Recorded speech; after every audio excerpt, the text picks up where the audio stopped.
دا د افغانستان فکتین صاحب دی.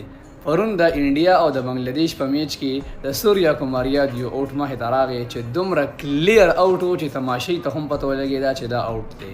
خو پکتین صاحب یې ځان شګه کړو. ستاسو د خو دې ووایي چې دا اوټ دی که نه، په کمنټس کې ماته ووایي.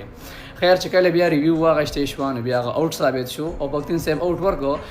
نو زه وایم انډیا سره خو ټول امپایران میلو دي، خو د هغوی قصه بدله ده.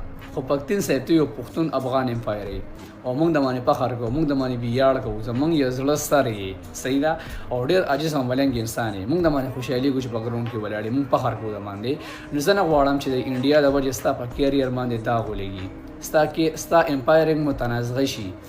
موږ غواړو چې ته د استرالیا، د انګلینډ، د افریقې او د نیوزیلینډ په شان د غټو غټو ټیمانو په میچونو کې امپایرنګ وکړي، په ایشنیر سیریز کې امپایرنګ وکړي صحیح ده. او هغوی داسې امپایر چرې هم نه لي چې په هغه باندې خبره وي، شکوک او شبهات وي یا متنازعه وي. نو خپل کیریر پاک ساته. د انډوانو دپاره دونه غټه قرباني مه ورکوه لکه تا دا اوټ ورنه کړه ښه وړه کې پوهېږي چې اوټ دی، خو بس انډیا سره دوستانه او یارانه ده.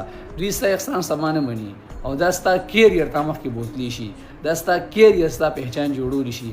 دې ته افغانستان ته پیدا رسي، تا ته پیدا رسي. د خپل افغانستان دپاره، د خپل خبره وي د خپل ځان دپاره داسې فیصلې مه کوه چې سبب یې ستومانه یې. مهرباني.